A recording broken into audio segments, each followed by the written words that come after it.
locale, c'est bien. Mais nous, nos clients, ils viennent de l'étranger. Donc nous, ce qui nous intéresserait, c'est de pouvoir collaborer avec des agences dans d'autres pays du monde pour pouvoir eh bien, échanger, mettre en place ces principes collaboratifs qu'on a développés avec le MLS local, les appliquer à une collaboration transnationale. Aujourd'hui, eh bien, le marché de l'immobilier de prestige qui est tiré par les investisseurs à très fort pouvoir d'achat, ce qu'on appelle les high net worth individuals, il y a des gens qui ont un patrimoine immobilier, un patrimoine supérieur à 30 millions de dollars, eh bien, ces gens-là, ils ont considérablement augmenté au cours de ces dernières années. Et de plus, dans leur patrimoine, la part de l'immobilier est prépondérante au niveau international, au niveau mondial. Ce volume, au niveau global, des high net worth individuals, est en très forte progression. Et on évalue qu'il va augmenter de 50% d'ici 2022. On pense que l'Asie va dépasser l'Europe en termes de nombre de millionnaires en dollars d'ici 10 ans. L'Europe est assez en reste par rapport à ça. Si on prend par exemple le marché des résidences secondaires, les Indiens et les Russes, c'est 100% des résidences secondaires qu'ils achètent en dehors de leur propre pays. En Afrique, c'est 90%. Les pays asiatiques sont essentiellement investisseurs en résidence secondaire à l'étranger. Il faut savoir par exemple qu'en Chine, vous n'avez pas le droit de posséder plus d'une propriété par personne.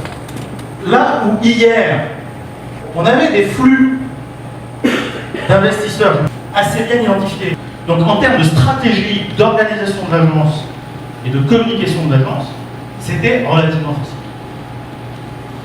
Sauf que ce qu'on a vu tout à l'heure au niveau des chiffres de l'augmentation significative des personnes à fort pouvoir d'achat dans les pays émergents, dans les BRICS, dans l'Asie du Sud-Est, en Afrique, dans l'ensemble des pays du monde, c'est que la conséquence, c'est qu'aujourd'hui, d'une situation avec des flux bien identifiés, on est passé à une situation où ça devient de plus en plus compliqué à partir du moment où j'ai un bien immobilier dont je pense pouvoir être certain que c'est un bien qui peut attirer une clientèle internationale, ça devient de plus en plus compliqué de savoir d'où il vient.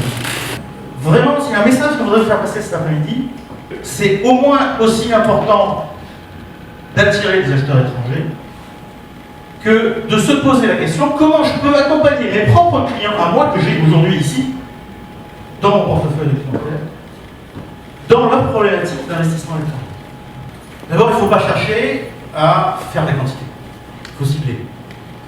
Bien évidemment, l'investisseur international, qu'il achète pour un investissement, pour une résidence secondaire, pour une résidence principale, pour loger ses enfants, pour quelque raison que ce soit, il va avoir des critères d'appréciation bien particuliers. Il va falloir que je sois capable, moi, de les anticiper. Et il va falloir que je fasse des efforts de communication et de visibilité de mon offre spécifique sur cette partie-là de mon portefeuille. Et puis, il va falloir éviter le langage local. Je disais tout à l'heure, on ne sait pas d'où vient l'acheteur. Ces gens-là ne communiquent pas de la même façon. Ces gens-là n'ont pas la même culture. Et surtout, ils n'ont pas ma culture. Et donc, il va falloir adopter une espèce d'espéranto en termes de communication. Un espèce de standard international de communication. Dans le même registre, avant de venir la semaine dernière, j'ai fait un petit recherche sur google.fr, sur vente appartement Montréal. Je suis tombé sur le site web d'une agence qui était en numéro 1. J'ai cliqué dessus pour regarder à quoi ressemblait le sac. Et j'étais très dérouté.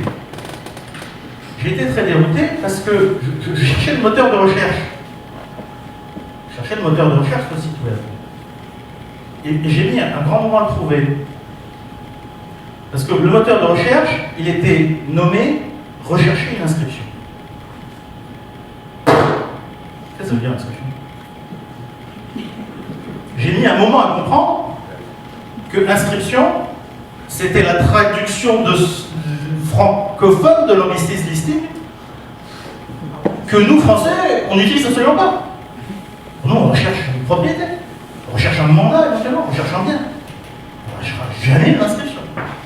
Donc vous devez vous mettre dans la peau de votre acquéreur étranger. Comment je communique vis-à-vis de lui? Quels sont les standards de communication que je vais pouvoir développer? Quels sont les éléments essentiels que je vais mettre en avant? Et surtout, éviter le maximum toutes ces petites spécificités qui sont notre quotidien, que nous avons nous complètement intégrées dans notre démarche d'agent immobilier local, et qui, lorsque nous transposons notre activité au niveau international, sont complètement illisibles par nos clients, nos futurs clients. Et là aussi, vous devez vous mettre dans la peau de l'acheteur. Je décide de m'installer au Canada. Qu'est-ce qui va m'intéresser? Je vais avoir une liste de biens. Ce qui va m'intéresser, c'est de comprendre la structure du marché. C'est de comprendre les quartiers. C'est de comprendre les éléments d'attractivité. Et si vous allez sur les sites web des grands acteurs de l'immobilier au niveau international, que ce soit des franchises internationales, tout à l'heure, ou des gens comme Airbnb dans un domaine un petit peu différent, vous verrez que sur leur homepage de leur site web, qu'est-ce qu'ils vendent? Ils vendent non pas des biens, des produits, ils vendent des lieux. Donc vous devez faire l'effort de dire voilà, c'est quoi ma spécificité, c'est quoi ma belle spécificité. Je parlais d'anecdote, on a un bilan qui avait un client chinois qui devait acheter des bureaux.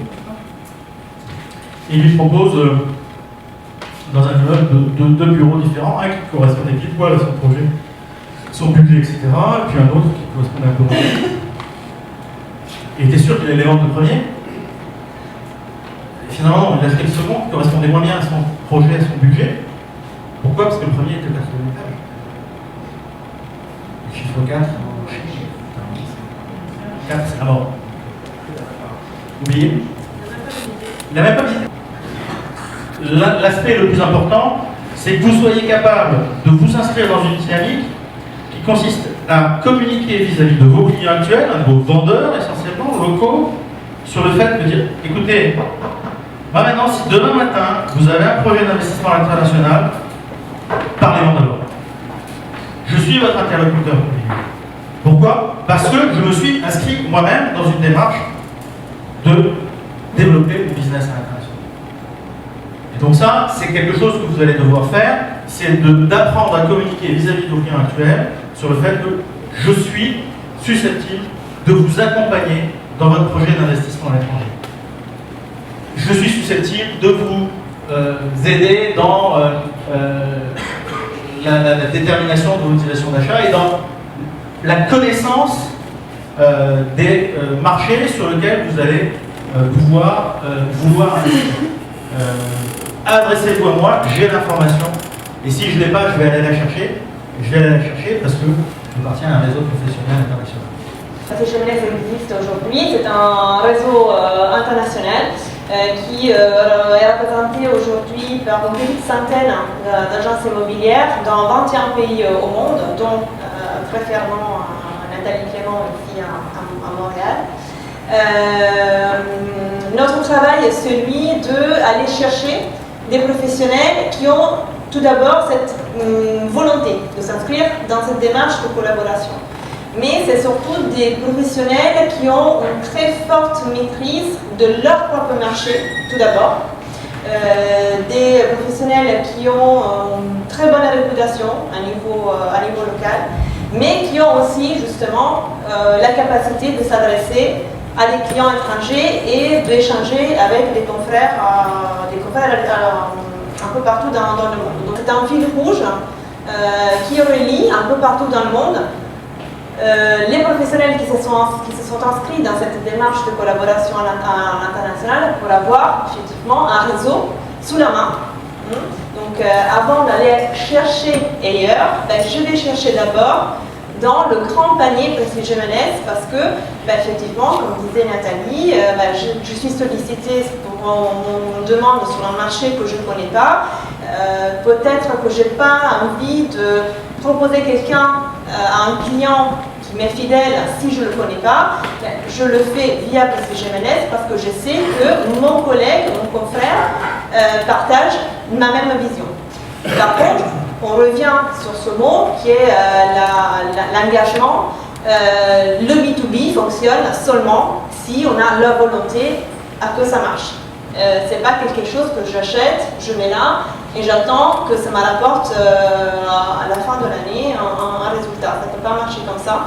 Il faut être justement, encore une fois, dans cette volonté d'être réciproquement ouvert aux autres, de partager justement les informations qui sont liées à mon marché, mais aussi de comprendre où je pourrais avoir des opportunités intéressantes à proposer à mes propres clients. Et faire en sorte justement que tout ce qui est connaissance de mon marché puisse m'aider, encore une fois, à me distinguer de mes confrères.